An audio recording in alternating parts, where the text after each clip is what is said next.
Welcome to the Centaur Podcast.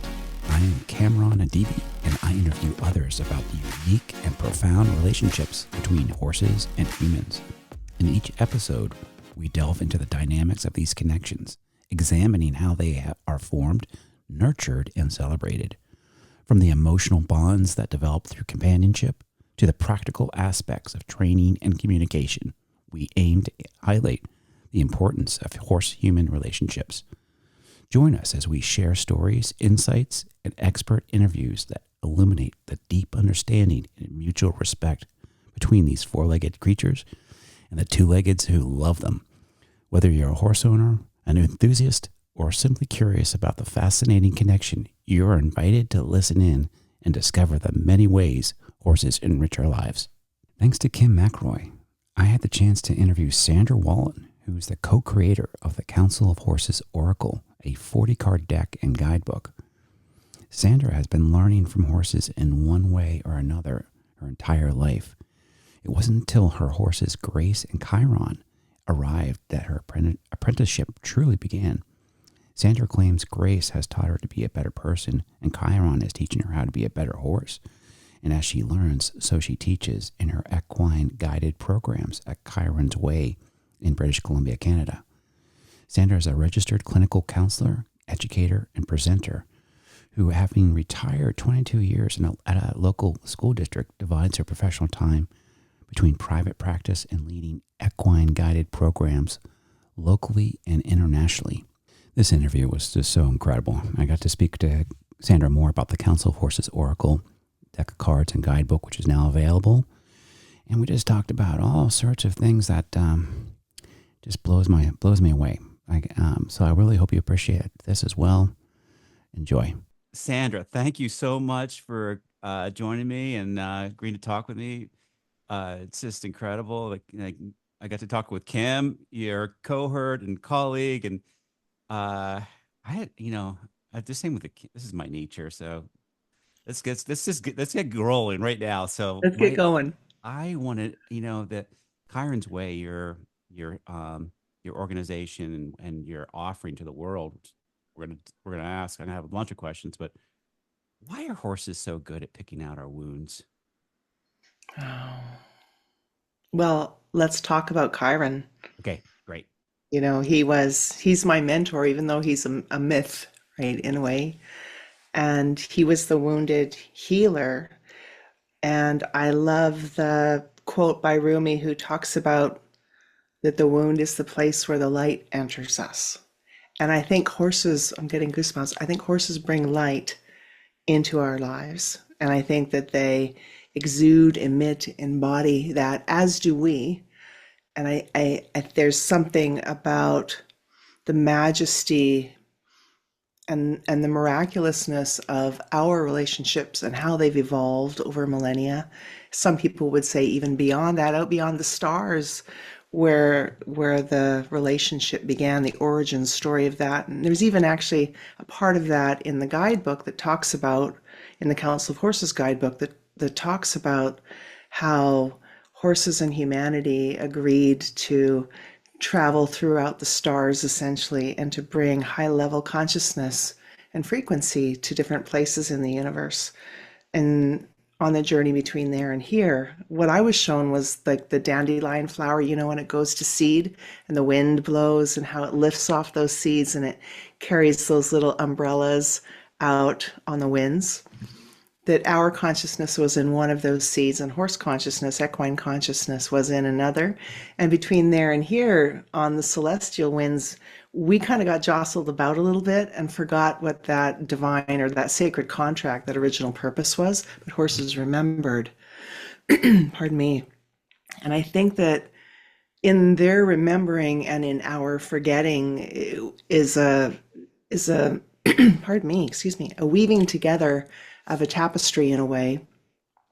And in a number of those threads are those healing threads, and in their agreement to help us in recapture, to remember that evolutionary vow I think that's part of the reasons why horses are so profound in terms of the human condition, in terms of helping us evolve, ascend, heal, live our everyday lives in terms of practical matters, but also deeply support us in spiritual relationships and endeavors as well. Yeah, beautiful. Yes, it's incredible. I mean, so welcome to the Centaur podcast. And Marianne Simons helped me with that name. It is such a, that It's a myth. great, Well, it's the myth is so alive, and it's even in your I think one of your blogs I read, it's the collective wound that Chiron was representing. It's not the yeah, individual wound. And people get that. I think that we all have the wound. It's just like pony up, get on board. We all got it.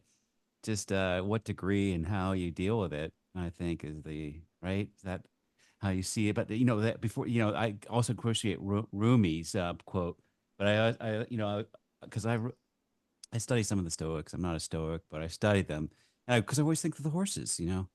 They have a Stoic nature to them, and I fantasize that the early Stoics studied the horses to develop their philosophy. Like, so Marcus Aurelius, one Mhm. of the fame, the dude, Roman Empire, who really one of the most well-known Stoics. The impediment to action advances action. What stands in the way becomes the way. That's beautiful. Like Ryan I Holiday, love that. right? That's kind of like Antonio Machado talks about the path maker. Path maker, there is no path. You make the path by walking. By walking, you make the path. It's a different way of saying that we make the way, and that's part of what Chiron's way.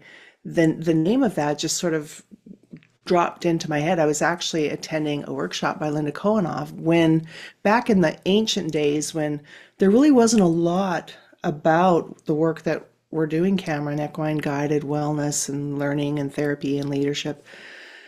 And Linda's book had just come out. And interestingly enough, I was walking in a local bookstore here and a book fell off the shelf in front of me. And I picked it up and I looked and it was this, well, I've got it right here. It was this beautiful blue covered book with this black horse running across our, oh, look at that. It's amazing. The Tao of Equus. What an incredible name.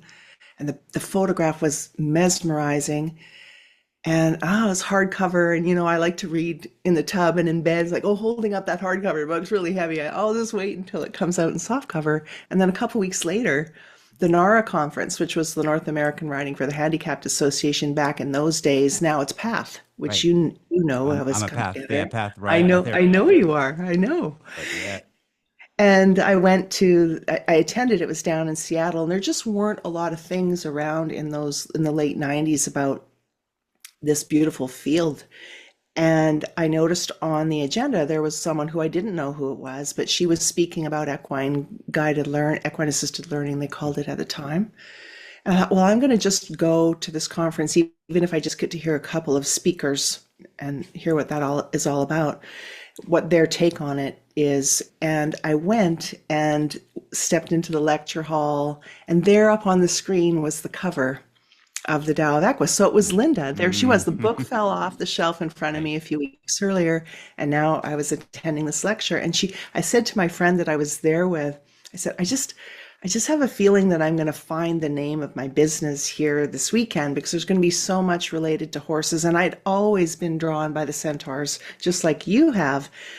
But the history tells us that they were quite unruly creatures Oh much of the God, yeah. time. They didn't Yes. they didn't go they didn't know where they belonged. No, So they well, were this hybrid, like, am I yeah, here or am I here? And the yeah. beautiful thing about Chiron, and in the card that I wrote about him, is that we become more than the sum of our parts. That Apollo, his teacher, helped him rise above what would have been considered his beastly nature to ascend into these echelons and these spheres of healing, of wellness. But it was through his own wounding that he receded into the cave in Mount Pelion, where he then became the father of alternative medicine.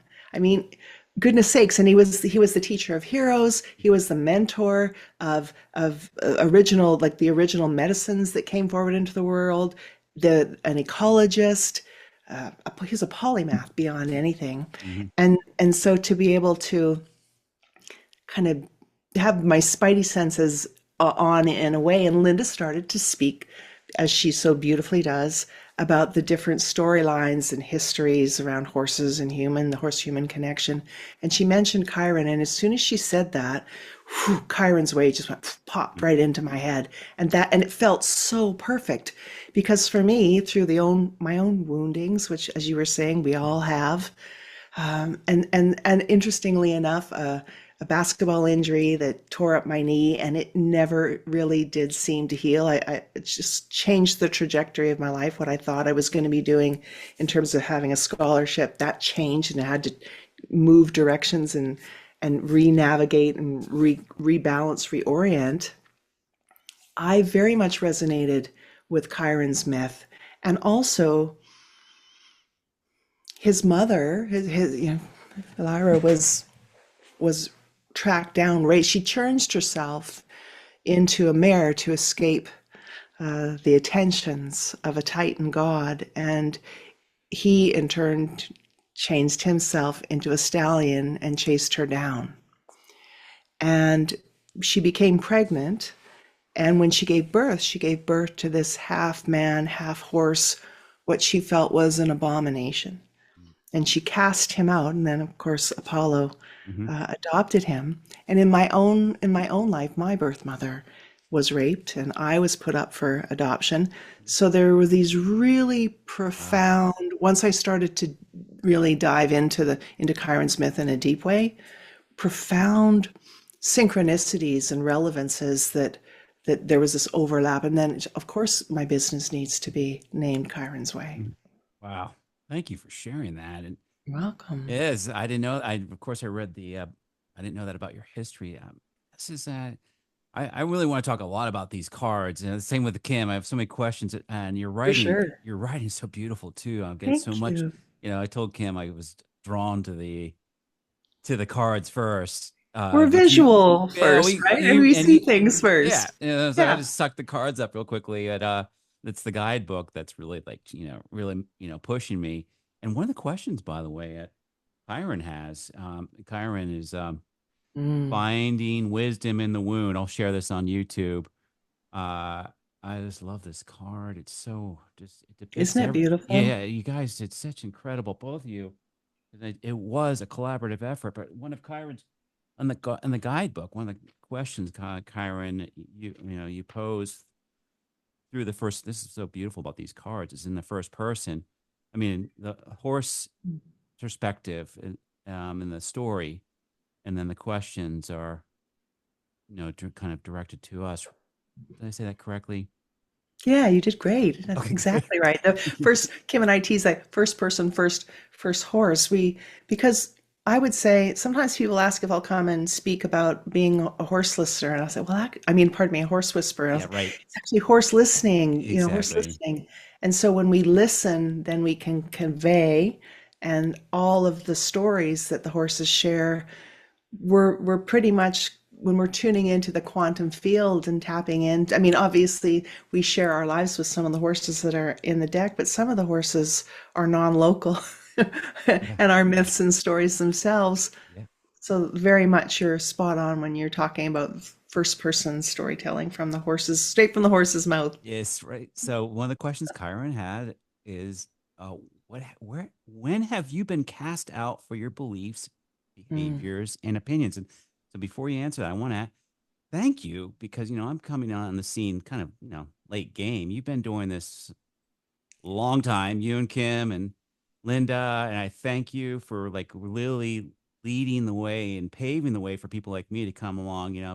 But like 11 years now, dabbling, but really jumping in now full force because good for you. yeah, oh, it's just so important, and it's just like you, like it just keeps giving back, to things that, but um, it's a even in my little bubble, it's challenging. I have to really have to defend myself a lot. I'm seriously, it's kind of weird, Mm. but I'm only imagining what you had to go.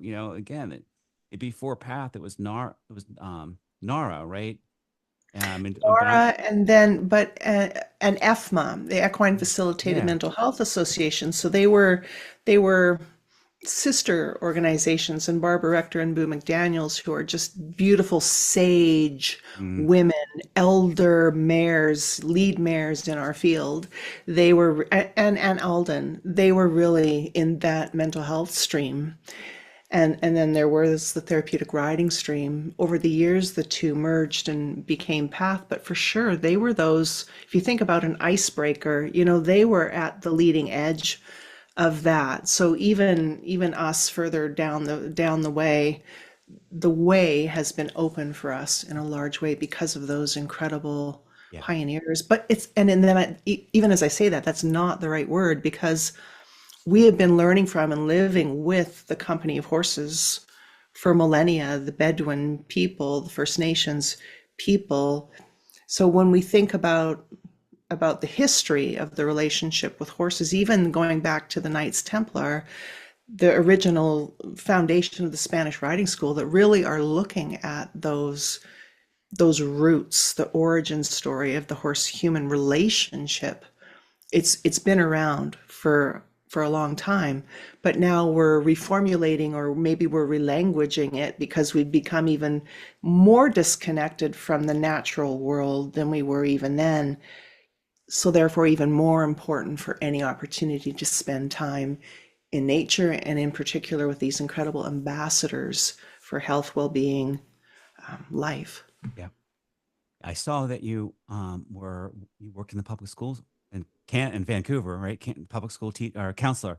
But I mean, that's like, Both. Yeah, I started off as a teacher, and then I went back to school and yeah. became a school counselor as well. So I would do a bit of both, actually, in the last few years that I was there.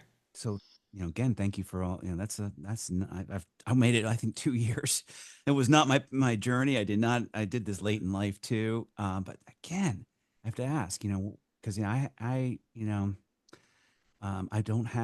don't follow the traditional kind of educational practices. Is there Nor did anything? I. Yeah, exactly. So can you just think of one thing that where you've been cast out for your beliefs or your opinions and you had to hold tight, like hold I tight don't to, know that I've ever been, and maybe it's just my perspective. I don't know that I've ever been cast out as a more raising eyebrows. yeah, okay. All right. In a way, this maybe this, since you mentioned the school district, I worked in a beautiful school district, actually the one that I grew up in. So it was really, I knew the area, the environment, the sort of the community very well. And when I started working at the school, where I started to bring equine guided well-being into the schools, it was the first, as far as to my knowledge, the first equine assisted learning program in Canada. But Wow. at that time, I had been a teacher. I was 22 years. I was in the school district, and so that would have been maybe the last 10 years of my career. And I worked with an administrator who won the Order of Canada for education. Very forward thinking, very inclusive, and embodying of the whole learning environment. And she was really great. She opened a new school, and she got to handpick her staff. And I was fortunate enough to have been chosen to be part of that staff. An amazing, incredible group of a herd of people, just Mhm. incredible. And sometimes we think about it as our Camelot years, that Mhm. sometimes in your career you land in an environment with a group of colleagues and friends. It's never going to be that way ever again. So those years were incredibly potent in my own learning journey as a teacher and as a counselor, but just about how to be in the world. And so she would always pretty much give me carte blanche on anything that I wanted to do, because I had built a level of respect and trust, and people knew, oh, Sandra's interested in that. There's got to be something to it. So it never felt like that I was, kind of, sometimes I would maybe be going against the flow, which is the contrary card. I Mhm. don't know if you've read that. I Yeah, oh love yeah. writing the Yeah. contrary card, because we need someone in First Nations traditions. They always delegate someone who dances around the fire in the opposite direction of everybody Mm, else. And I think that okay. was probably maybe the reason I relate to that part, Okay. was a bit of me in there for sure. And so Maureen gave me, because I always wanted, actually wanted to be a veterinarian. I wanted to be Dr. Dolittle when I grew up, but organic chemistry, haha, another detour, which always ends up, hindsight gives us that perfect 2020 understanding why things happened the way they did, even though in the throes of it, we might not quite be in agreement with the change of direction. So I was really lucky to land in this, unfortunate maybe, or maybe the belief that I will always end up in the right place at the right time. Pretty much is my MO. Just like being here speaking with you feels like it's just in the right place at the right time. And even the cards, how they were told no, no, no, no. We were kindly and lovingly, and the publishers would say how beautiful they were, but they weren't quite in their wheelhouse, still kind of believing in there that the horses were going to land us in the right stable, so to speak, that Hmm. we'd end up being in the right place. So back to the school conversation, always wanted to have animals in my life, and then the idea of, well, if I'm not going to work with them in a more medical traditional veterinary perspective, and I did work at an animal hospital from when I was 12 till 22, so I thought, oh, this is for sure going to be my path. Change direction, kind of like Chiron, the wound, find the wisdom in that, and then be able to navigate a new way forward. So teaching was just beautiful. I loved it. I love science. And so to be able to teach science, and then again, no, I'm sorry, this program's full. So now instead of teaching high school, I went into the elementary path, which was such a blessing, because I think I would have been completely bored teaching, science 5 periods a day. It would have driven me crazy. So being in the middle school environment was perfect for me, because my mind is always engaged and active, and I was teaching and learning with the students multiple things all the time. And one of those things, of course, then became, how can I somehow bring nature into the classroom and bring the students out into nature? And so nature's classroom, which is where I learned the most when I was young and still do, it just made so much sense to be able to bring the students outside. And then beyond that, I had this really interesting meeting and encounter. I was fascinated with equine assisted learning. Again, nothing was really happening. The field was just starting to bring its little shoot above ground. Like roughly like 1990. End of the 1990s, mid 1990, end of the Yep. 1990s. And there was an organization here called the Pegasus Foundation, interestingly enough.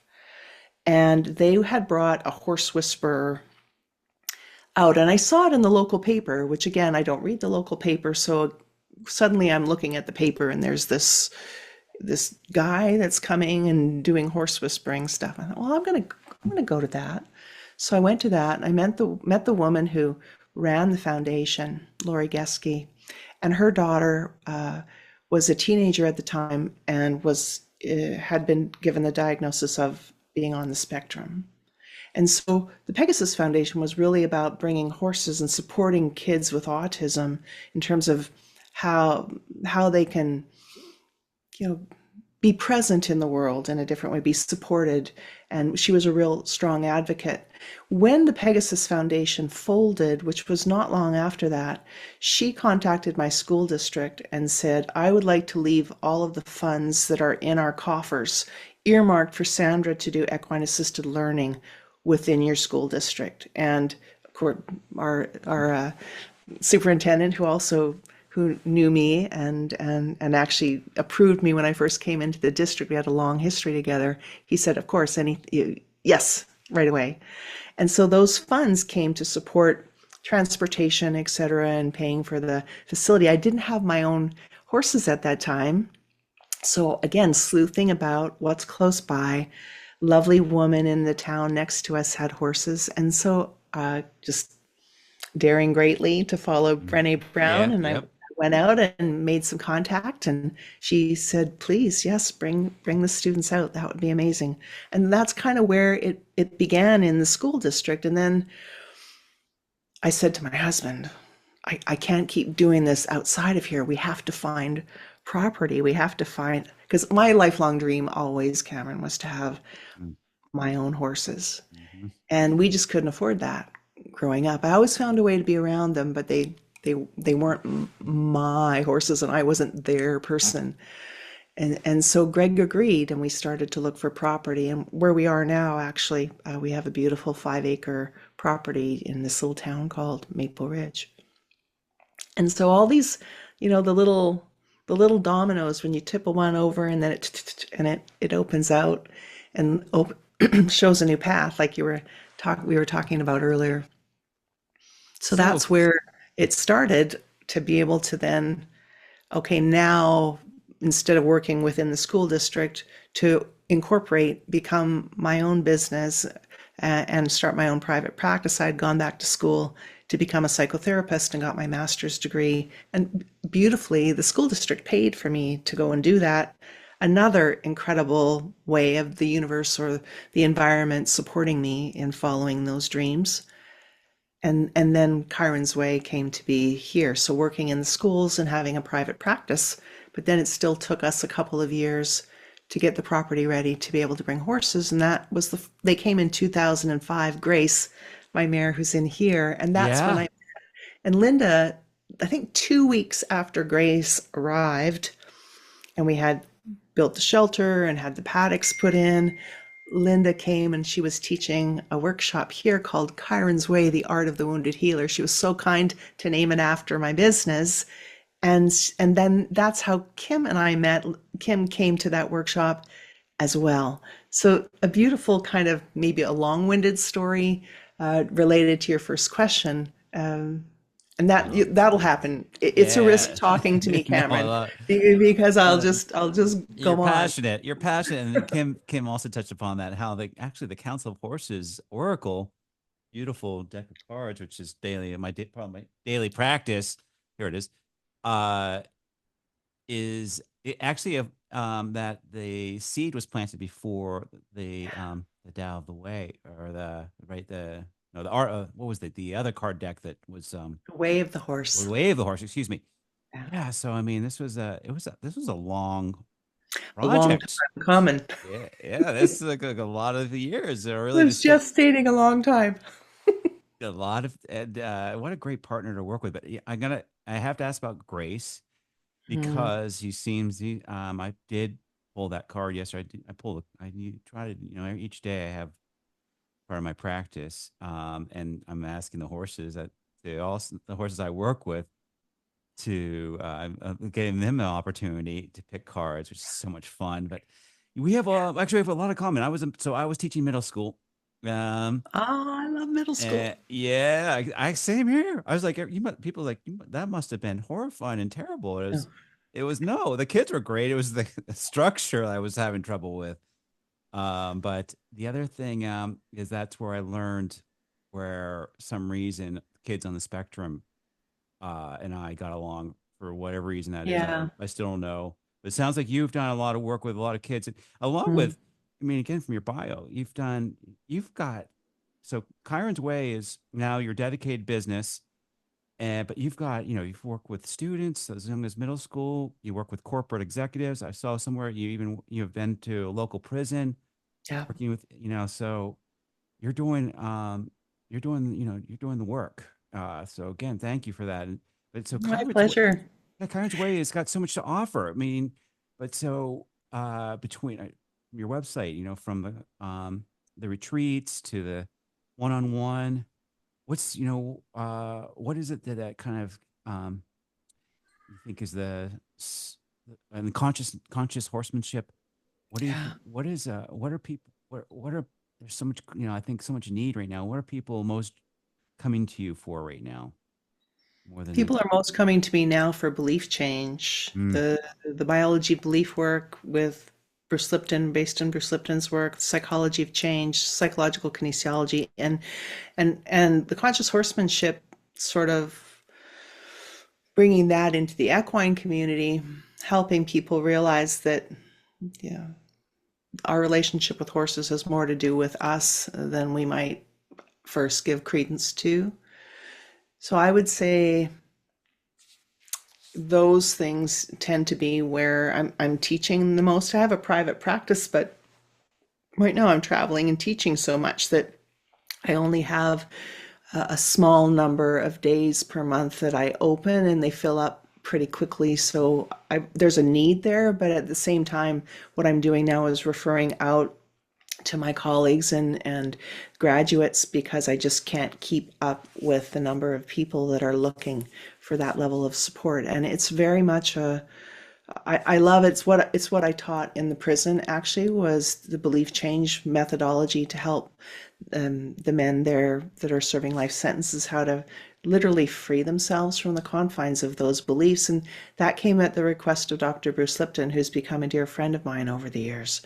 And if you're not familiar with his work, the biology belief is precedent setting. If you want to talk about sort of the groundbreaking type of making a new way, his research showed, stem cell research showed that the environment actually influenced what the cells became. So he took identical stem cells, put them in three different agar dishes, three different environments of petri dishes with different medium, and one turned into bone, one turned into cardiac tissue, and one turned into fat, I believe. I can't remember the exact three right now. And so this kind of completely flew in the face of the central dogma, which we're still teaching in schools, that genes are the brains of the cell. It's actually not. It's the environment, it's the cell membrane and how we perceive our environment. So the idea of perception is so profound, and horses are, they help us perceive, they help us see the world differently. If we stand beside a horse and look out at the world through the eyes of a horse, our vision completely, what we see, what we engage with, is enhanced in a completely different way. When I would work with the students, so we would talk about tiger vision, because there's times where we need to be focused and honing in on something. Like when your teacher's speaking with you, that's a really good time for you to hone in your tiger vision. And then there's other times where that horse vision is so helpful, where we can see the wide view, expand our perspectives and our perceptions, use our socio-sensual awareness, and to be able to then, as humans, we have this beautiful ability to change the focal length on our lens. So sometimes we'll zoom in and be focusing in, and other times we'll be more outward with that wider perspective. And I think that's a real gift that we have. So the Chiron's Way part, I just feel so blessed to get to do the work I do. And David White, who's one of my favorite writers, he Oh, yeah. talks about work is the place where our soul or our spirit meets the world. Isn't that the best definition you've ever heard? Oh my God. Yeah. I And so like if him we get to too. do work like, oh, you do? Well, of course Oh you do, God. Yeah. Cameron. I mean, we just seem to have so many things that we love and we in common with each other. I don't know what it is. With the experiential learning. I still don't know what to call myself. By the way, I do like Oh, I like your it- belief builder. That I saw that on your website. yeah. And this is this work that Lipton's talking about. I know a little bit about it, but thank you for describing it more. But yeah, I think this is why it's me, in my opinion, and why everybody's kind of this is just taking off is that this idea of consciousness, Yeah. right? Or really like it's really being challenged. What is consciousness? And that's, where the horses come tie us right into that, because they have the whole herd thing built in with their own consciousness. So Grace, I have to ask about Grace. And Uh, because I did read in the intro that when you were working on this card deck, that Council of Horses Oracle card deck, I told Kim, these are not cards, but let's just use that word because there's nothing else to yeah. use. Because when you say cards, I went into I won't go into it today, but so I think yeah, Grace, there, Grace. so Grace is you lost she tranced she but what's the word? She died. She died. Say it, Cam. Yeah. So she Yeah, it's died. She hard, isn't moved. it? She moved on. I know see, even I struggle. I don't Yeah. know anybody who does grief well, but this was you were in. Grace did grief well. Did she? Yeah. She I want was a to. master at holding I want. space for people that were grieving. So I want to hear about her story a little bit, and also because I saw a photo of this young girl. It's not you. I thought it might be you. There's a girl on the website, your blog, Is that you? No. No, that's her. Yeah. It's a young girl that came to work with Grace. Yeah. Yeah, because you didn't meet her until you were in your what? I met Grace when I Midlife. was probably, I guess it would have been 38 or 39. Linda asked if I'd come. She was teaching a Power of Authenticity workshop down near Seattle. Yeah. And because I live up here, not far away, she said, "Would you like to come and help co-facilitate?" And I said, "I'd love to, thank you." And it was at a woman's farm, Peggy Gilmer's farm, just south of Seattle. And Peggy had Tennessee walking horses, and I'd never been around walkers before. And I borrowed my husband's parents' camper van and camped out on the property. So it was really amazing, Cameron, because I got to pull the camper van in behind the barn, and I got to sleep with the windows open, and I could hear the horses, moving through the night and eating their hay, and could have all the incredible smells and sort of sleep with the horses essentially is and it was magical. And that's where I met Grace for the first time. But it was really her daughter Savannah that captivated my heart. Linda made me do a dancing with horses exercise, and it was with Savannah. She used me as the demo, shy, introverted me. She throws me out in the center of things, and it was really beautiful. And I got to dance with Savannah, and I had this lovely relationship with her. And at night, I'd kind of lean over and whisper to her and talk with her and listen, and it was beautiful. And Grace was her mom. And so when we were bringing horses in to do the exercises with all of the participants, what I noticed was when people would go out to get Grace, she would never let herself be caught. She always kind of looked a little bit scowly. And I thought, oh, all right, not necessarily the kind of horse that I thought would be great at this work. She didn't light me up in a way. And so I just noticed that where my attention was drawn, it was not to Grace. And then a number of months later, when the property was getting ready for horses, and I had thought that I had found what would be my first horse. Her name was Wisdom, and this is another beautiful story. She was part of the herd with Susan Elliott, and she had Feather Dance Ranch, and that's out in Minnesota. And her dream horse, her love horse, was Gibraltar, and he was actually in the movie Lady Hawk. I don't know if you ever saw that movie, that I'm, big, massive Frisian stallion that Rutger Hauer is riding. yeah, Oh, please, my heart be still for both of them. yeah. Right. And so I met Susan, and I was going out to teach a workshop out there with the horses, and she introduced me to this mare, this beautiful mare, white Trakehner mare named Wisdom. And Wisdom, we made an agreement that Wisdom would come home and be my first very own precious horse. And she had just had a baby. And so after he was weaned, Susan was going to bring Wisdom out, but I was going to meet her in person for the first time when I went out to teach. So this was a few months down the road, and she ended up passing away, actually. And so I was a little bit heartbroken, and I was back down at Peggy's near Seattle, and Peggy said, "Well, what are you going to do about a horse?" And I said, "I don't know." I said, "Well, what about Savannah?" And she said, "No. But what about Grace?" And I went, "Grace?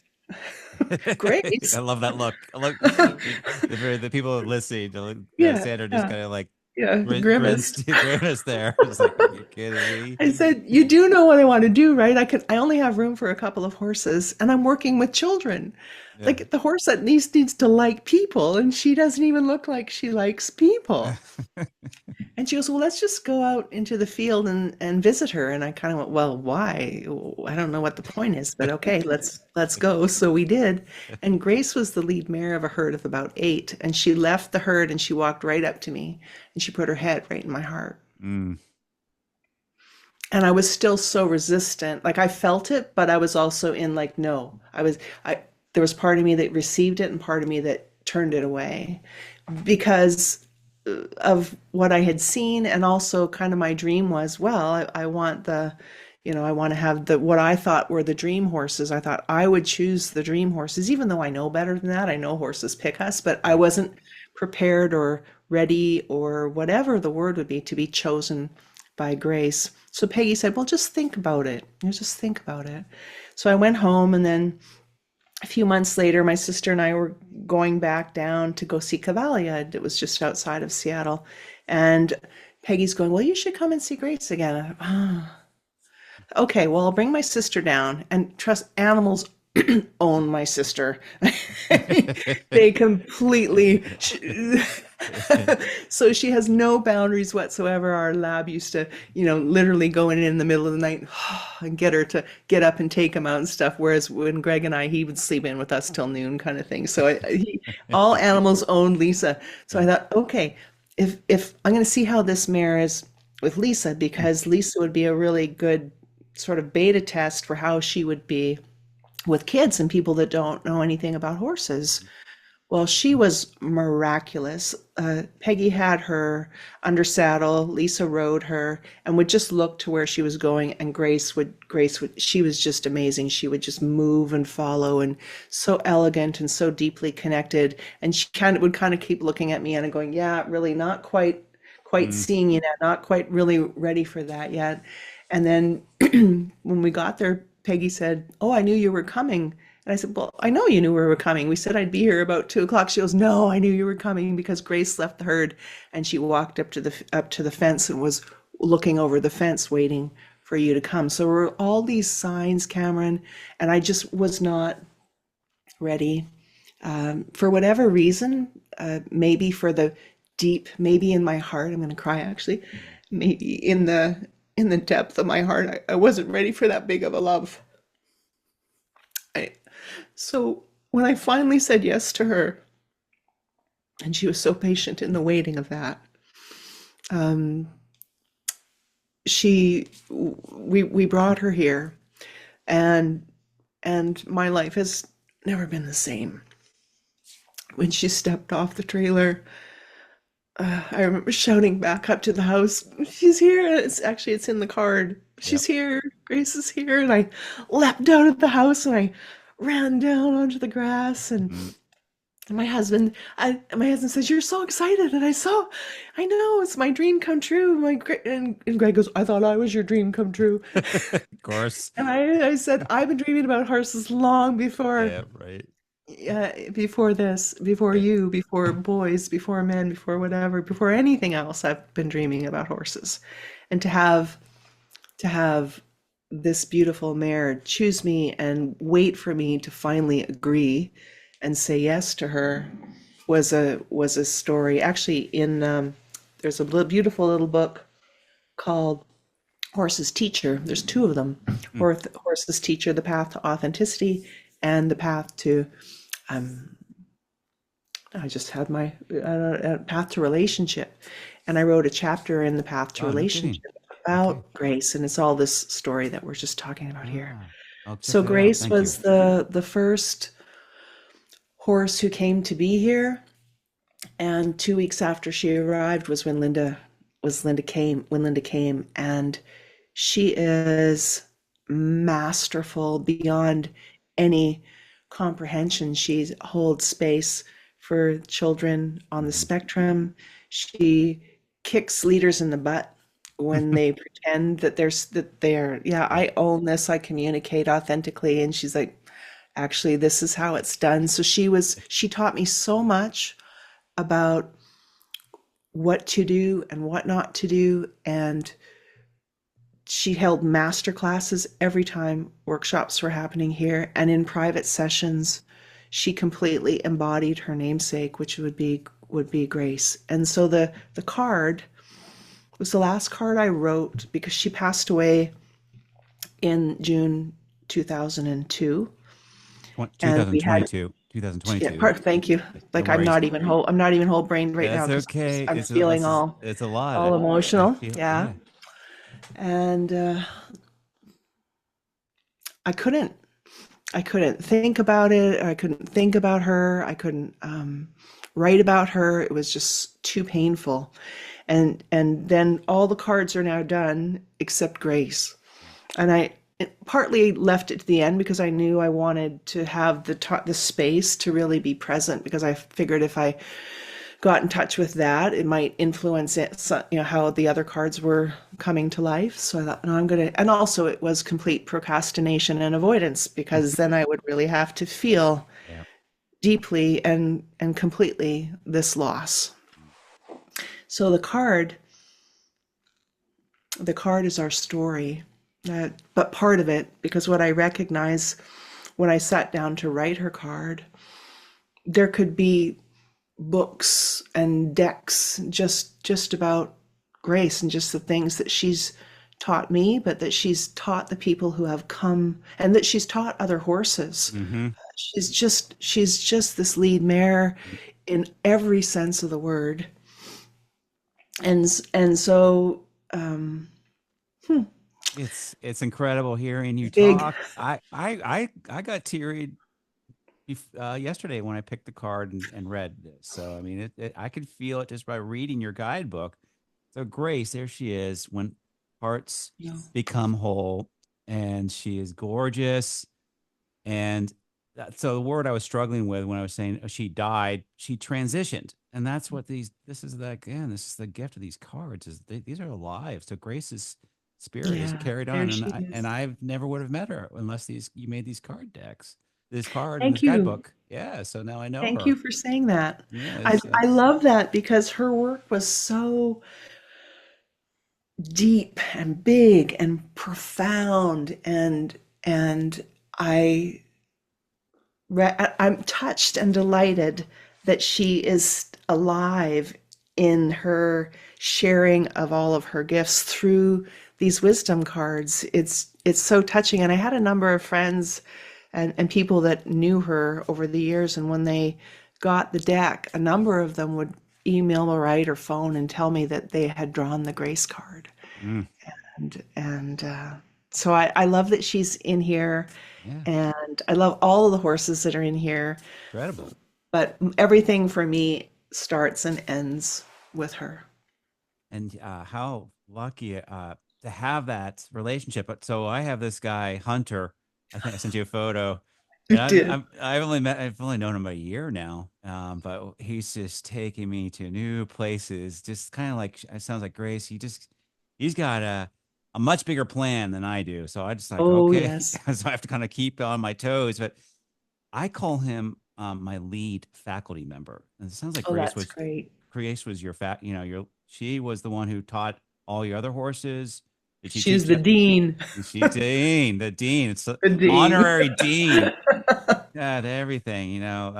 These are like they're out there, and so I got to They one, and are. he's teaching the minis right now. I work with the three minis as well. Yeah, He works with everyone and very just tolerant of everything. But exactly, he calls it out as it is, which is true. that is the beauty. And Truth so tellers. so Kim is also your faculty, and so working with Kim, I can only imagine you guys I'm getting a little bit of a sense of how you complement each other. But you got in the guidebook, it says you actually were part of two of the paintings. I Uh, did. I Anna Bar, did. which is behind you. I can see it on your wall. Anna Bar and Ambassador. Yeah. How I mean, co-collaborating writing. I've done that, but co-collaborating how did you do that? Well, Kim did the lion's share of the art, and I did the lion's share of the writing. And then there were places where, like a Venn diagram, where we would overlap, And what was always common there was a profound love and deep love for horses and all the things that they shared and taught with each of us in our lives.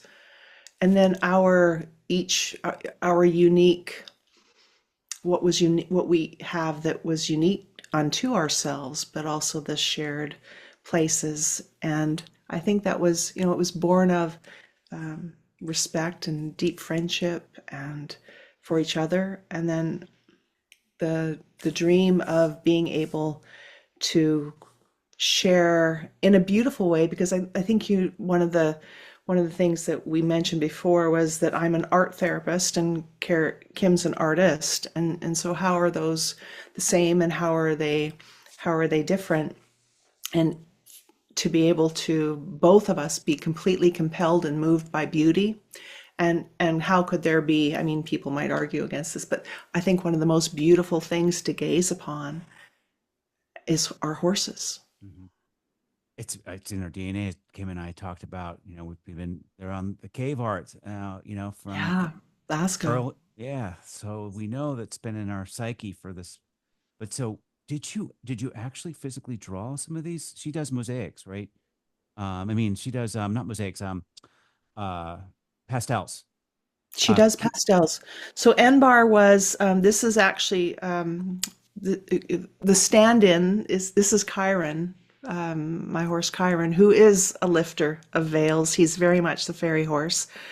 And he's a bit of an astral traveler. He's out and about doing things, and people will come here and say, "Oh my gosh, I've been dreaming about that horse for 5 months, or I've been dreaming about that horse for 2 years." So it's amazing. He's kind of Grace, a little more grounded, like Gaia, embodying sort of Mother Nature. Chiron more up into the air of things. And so this was a painting actually. Kim was here, I don't remember what year it was, and we thought, well, we would just do some painting together. So she worked on a painting, and then I worked on this one, did this one.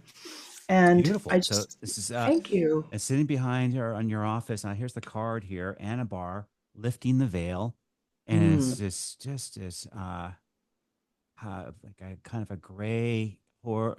This you can see the horse's head, and kind of just coming through, coming through the mist, the coming through the veil. mist, the veil. Yeah.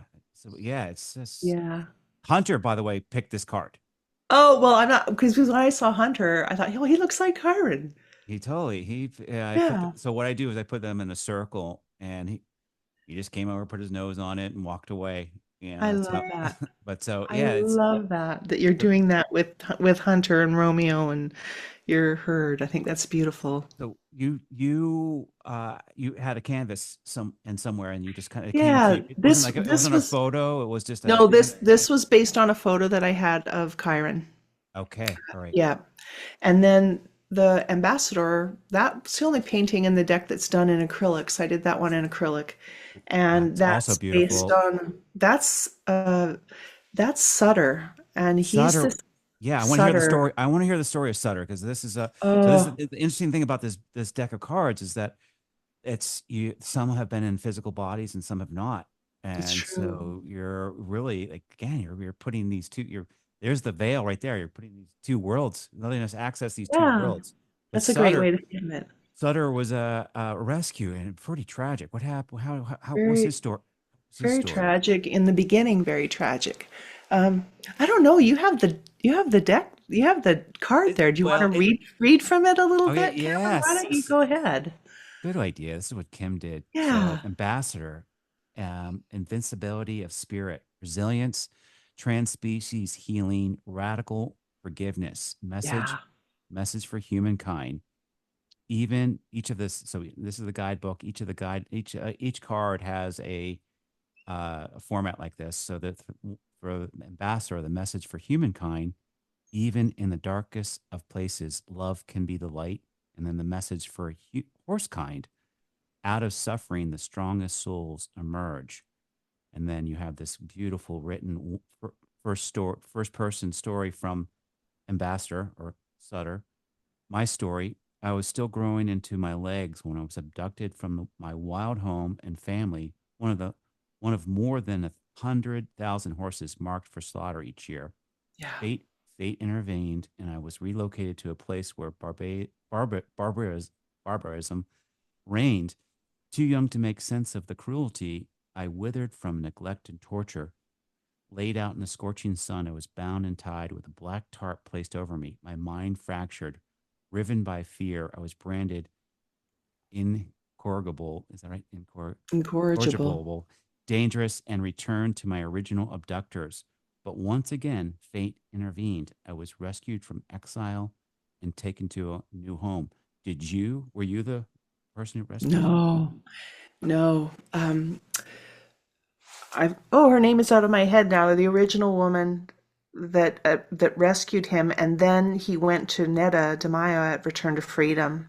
So there was one woman in between, and I'm so apologetic that her name isn't in my head right now. I'll have to get back to you about that. But That's okay. he became adopted by Netta, and the part there, I think the next part talks about how when he went to this intermediary place, he was met with love and the laughter of children, and how his spirit came back into his body. Because, I mean, if you think about the kind of abuse that he went through, that some of us go Most never, through. yeah, never, yeah. You never, you become branded as like you can't get near that horse because they're No. again their minds are fractured.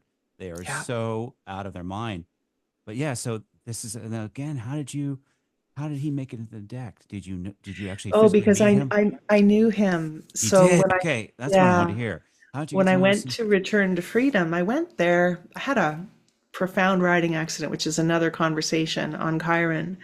And a few weeks later, I had booked in to go to this photography workshop at Return to Freedom, which is the wild horse sanctuary down in Lompoc, California, near Santa Barbara. They now have another in San Luis Obispo, further north in California. So they have thousands of acres up there. The one in Lompoc, I believe, is a couple hundred acres. So they're rescuing wild horses, bringing the horses at the Bureau of Land Management down in your United States. They round up horses with helicopters and they bring them into these pens, and many of them are hurt or injured or wither, and a lot of them are then adopted out, and a lot of them are sent to Mexico and Canada for slaughter, and PMU, previously for pregnant mare urine for women. So this these atrocities that are happening to horses, Sutter was in one of those roundups, and he was a young horse at that time, young stallion. Mm, And so when he got to Return to Freedom, after he had been again at this beautiful stepping stone place in between, he got to grow and thrive. And he actually, the reason that I called the card ambassador was he won the SPCA's Ambassador Animal of the Year award a few years ago. uh, And so he became a spokesperson, yeah. so to speak, Oh, for the cool. for the good work of the horse-human relationship and what was happening at Return to Freedom. Also at Return to Freedom is Spirit, the Kiger Mustang that is based, the movie Spirit, the Disney movie Oh yeah. Spirit is based on. So Spirit lives there as well. So Okay. I met him at this photography workshop and fell head over heels in love. Truly, he was his presence, he was just so magnificent in terms of his beauty, but oh, I could just feel his heart. And then I went back and taught a couple of workshops there, and would always make sure that we would have time with Sutter, and Netta was kind enough to be able to allow us to have encounters with him, which was so Mm, beautiful. And Netta called him Sutter Butter because he just kind of melted her heart and melted your heart. So he captivated me, and his story captivated me, and I really wanted to make sure that in the deck, those types of, as painful as they are, at least in the beginning of the card, it starts in that pain place, and then by the end of the card, it's letting us know kind of a resurrection of the spirit, and how we can rise above. And his message, I don't know if you've got the card there, maybe I yeah. can just You grab his it the last here. sentence is, "I am evidence of a risen life and proof that cruelty can Yeah, be healed with love." yeah. Yeah, but yeah, then you have the contemplations. Well, then you have the counsel from the ambassador, then the Mhm. contemplations, which I love, and then the initiative. Is that what you meant? The The invitation. I invi- mean, in the invitation. yeah, the invitation is literally that. It's sometimes okay, yeah, all of this information is beautiful and the story is incredible, and I resonate with the council, and now what do I do? What, Exactly. I how do love I, this. I love these challenges. I mean, what is, yeah, and that's what I think is so brilliant about this. Is this is for anybody, not anybody, not you don't have to be a horse person. not at all. You don't have to be own a horse, ride a horse. This is any. So the invitation is from ambassador: offer your compassionate and mindful assistance to the world in a way that is also meaningful for you. Yeah. And there he is. He's living his, he's living his best life right now. He should be dead. So it's He incredible. he's just one of the 40 incredible teachers and masters and healers and wisdom keepers that are in the deck that we got to bring to life in this way. And I just love that you said too that these can be available for everyone, because I think it would be rare to find someone who didn't at least notice a horse out of the corner of Yeah, their eye. right, In right. some way, like there's an attractor factor there, and we don't know, and yes, for sure related to the beauty of the horses, but I think it goes much deeper than that. And I think it ties into what I was even saying about Grace, that like, if we open ourselves to that, Yeah. then transformation awaits. And not all of us are ready for that. So I will say that the horses in this herd, some of them are very patient and kind, and they'll put their head over us and they'll hold us tenderly. And then there'll be other horses in here that'll give us a little push or a little nudge, perhaps if we've Mm. gotten off track. They'll bring us a little bit around into the right direction. And I love that about, because when I would work with the children, work with the students, what was so great about having the horses there as part of the tableau was when we speak about something sometimes in third person, it makes it safer to have that conversation. So they can look at a herd of horses and then they can say, oh, well, I really notice how that horse seems to always be standing by himself. And then now we can talk about that horse in third person and have this therapeutic conversation about what this experience might be and how this horse might be able to work through. So it helps to externalize and yet internalize at the same time a healing story, Mm. which is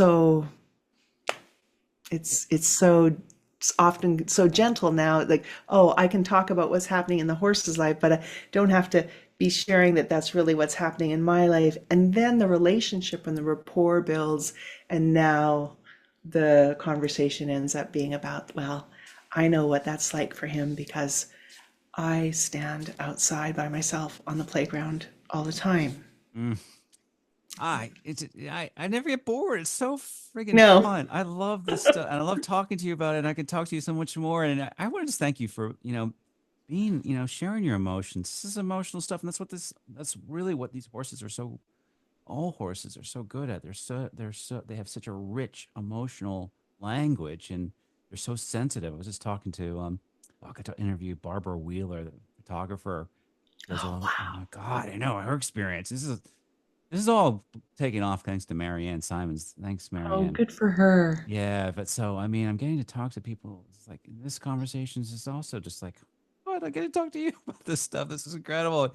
So thank you for being like really open and sharing these experiences. Because what else are we here for? That's my opinion. But Yeah, feel deeply. right, it's like, and so I got this gr- great opportunity. I'm just starting really on my early phase where you were 30 years ago or so.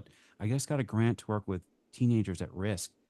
Well done. And I just met with them first week last week. So here we go. Uh, you Well, if know, there's ever anything I can do I to come on. support, you just let me know, please. I would love to have more of a conversation offline if I Okay, we can. will. Yeah, then of course if I could come out to Kyron's Way. But I wanted to Be just finish up lovely. with Anna Bar, who's sitting behind you. Because this is this it again. Hunter picked this card. He picked this card, by the way. I'm doing sound healings now. Yeah, I This love that. so Horses this love sound healing. right. You've been Yeah. doing your expressive arts. You know this. Yeah.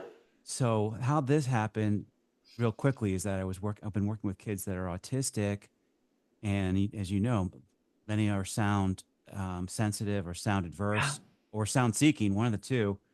In fact, I have some students that put their hands in their ears, that just it's too much Yeah. at a farm. But uh, so I started using tuning forks with the kids. Let's Okay. that, and so and I noticed how the horses were like really into this, and so then I started doing tuning the tuning forks with the horses alone, and then I got started getting older clients that are like in their 70s who live alone Oh, and depressed and love that. isolated, and but they have physical disabilities. A lot of them can't really Yep. walk very well. So I was like, well, let's try a meditation circle, and then that's when I got the sound bowls, I love that. and so and Hunter is he goes to a different plane than we do. He's in another world, so he's in that veil.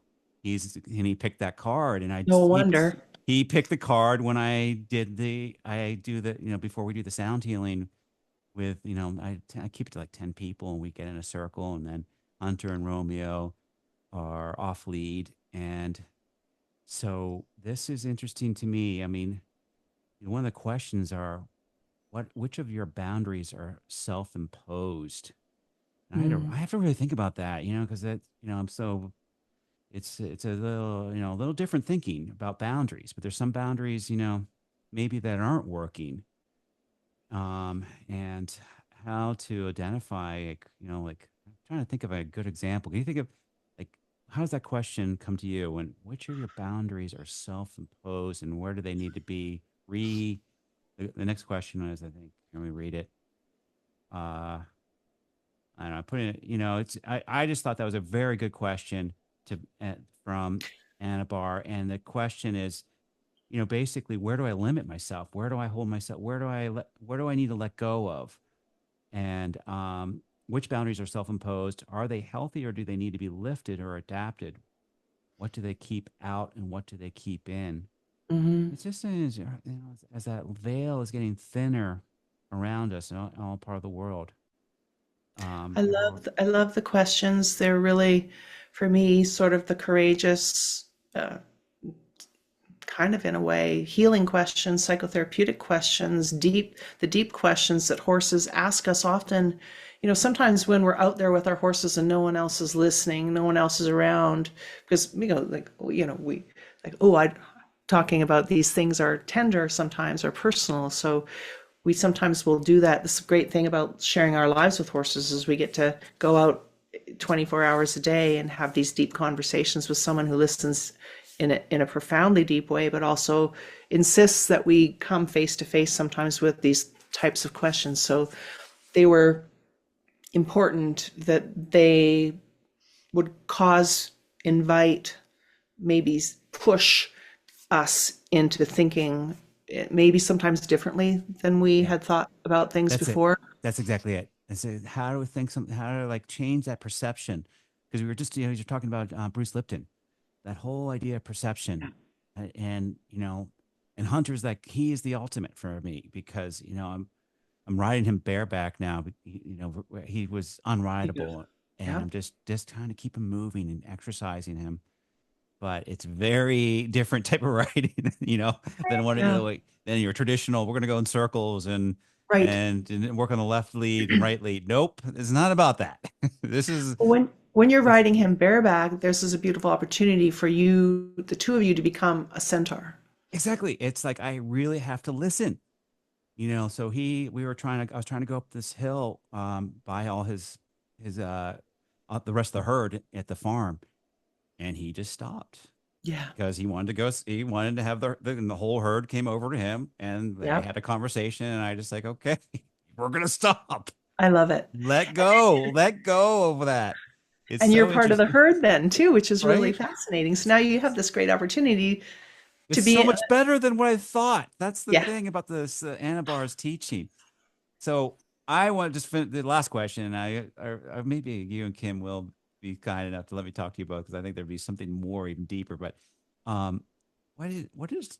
I mean, there's just so many surprise. Horses have so many surprises for us. But what are the surprises that you've seen already from this beautiful Council of Horses Oracle 40 card deck and guidebook?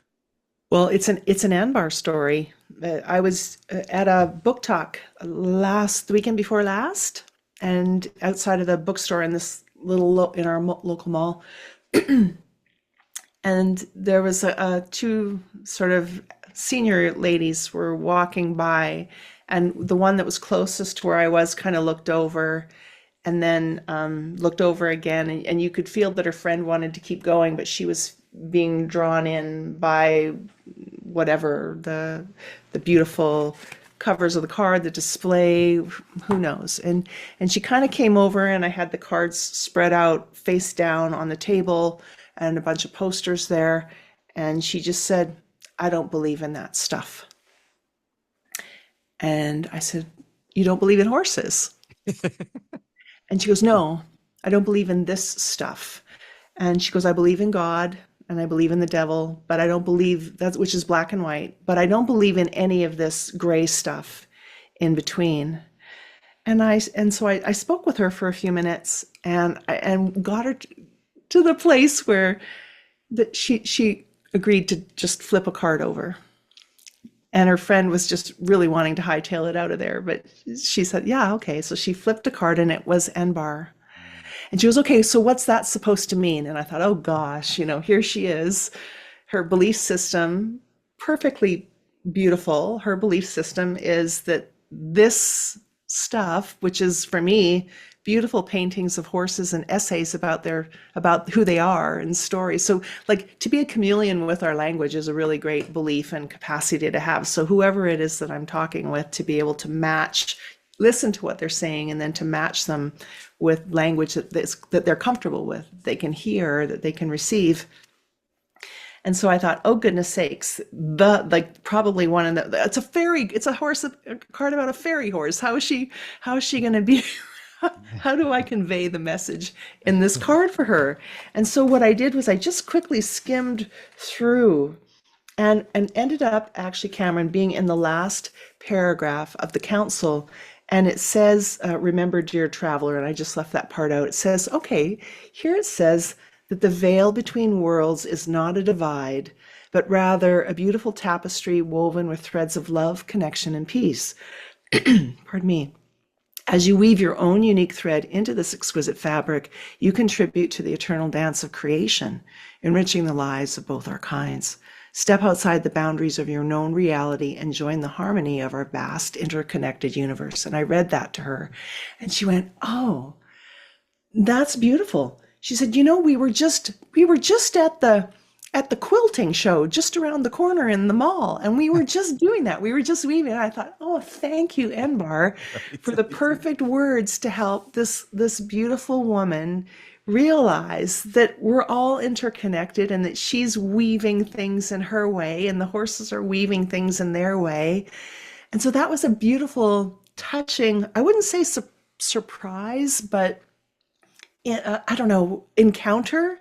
And I just thought, okay, always trust. It comes to, if we trust the horses, whatever horse we draw or whatever horse chooses us or we engage with when we're doing any kind of equine guided learning or whatever it might be, Grace taught me this, to trust the horses, and that when we do, the perfect encounter, the perfect remedy, the perfect conversation, the perfect impasse, exactly what that person needs is always revealed. Exactly what I need is always revealed. And then I have this opportunity, based on my belief system, like the boundaries, the limitations, or the expansions, to explore it as deeply as I want. And I think that's why I love the questions so much, is even if we don't spend time in the council or even in the story, to ask, to skim through those questions, pardon me, and to notice maybe which one pulls me forward, or actually, I always like to notice which one kind of Yeah. makes me step Yep. back a Yep. little bit, because Each one that's a different. probably where Yeah. the deepest healing or learning lies. So that would be a really recent kind of enchanting encounter, unexpected, that someone who's totally not interested in this was drawn in and then drew the perfect card for her. And in there was the perfect message that she could hear in her way. I think maybe what I would envision is like, oh, there's a little seed kind of just might have gotten planted, and something that she can water, if she ever feels Yes. drawn to do that. You just gave a little gift, and she's going to walk away with it, whatever she needs Hope to do with. so. Yeah, right. So this is you just never know what. So I Never agree. know. The contemplations and the invitation alone in each of these, for each of these 40 herd members are so valuable. So yeah, this has been great. And quickly, so this is Council of Horses Oracle is available through Bear and Company. Where else can you find this? Everywhere. It's so Yeah, exciting. It's just yeah, available everywhere. And still, I really love my local bookstores, my local booksellers, the mom and pop shops where, we've been going to get our Dr. Seuss books when we were little kids, whatever it might be, to support them, to go in and ask them if they would order the deck in for you. Yes, it will take longer. The Amazon truck will not drive up your driveway the next day. And still, there's something so beautiful about supporting the herd in our own communities. And yet, if you just simply cannot wait, then all of the online sellers have them available as well. I So think it's Spirit really of Horses. exciting. Spirit, Yes, pardon? spiritofthehorses.com. Isn't that Kim's site has that? I think it has it. Yeah, they're available. Everywhere. Yeah, Available everywhere. And I think awesome. November 21st is when they become available in Europe and the UK. So I know I have friends that are just chomping at the bit, literally, All right. for them to be available there. So in North America, they're available now, and then a little bit longer. It seems to take a little longer for the publishing houses to reach out into the other places of the world. Awesome. And then people want to learn more about your work. It's Chiron's Way or sandrawallin.com. Is that That's correct? right. Okay. Yeah. I really I have so many more questions for you, but Well, we'll have to talk again, I think. That okay. would be great. That'd be great. And I'd love to talk to you more about this grant too, and Happy the to. 8-week program. So it's really exciting. Amazing. Well done. They're going to have an incredible, incredible time with you. They're super good kids. It really, I'm like, Always. it's so fun. But And they yeah, show themselves, like if we think of ourselves as a mosaic, then different facets of us get brought to light when we're in the company of horses. And sometimes the teachers or the parents that think they know these students will come out and see what's happening when they're with the herd. yeah. And they just, wow, really? Incredible. They're able to do that? Oh yeah. Yep. Awesome, Sandra. Well, and to be continued. Thank you so much. Thank you, Cameron. It was lovely, lovely to speak with you. Likewise. Have a great day. Bye for now. Bye. Thanks again for listening to this episode. It just blows me away. I get to interview people like Sandra, Kim, Connie Funk, Marianne Simons. If you happen to know somebody that you think I should interview, please contact me. I'm just always looking to talk to more people about their experiences with horse-human relationships. In the meantime, if you would like to look up about more what I'm doing, check me out at CamronAdibi.com. That's CamronAdibi.com. And stay tuned for more episodes of the Centaur Podcast. Thank you.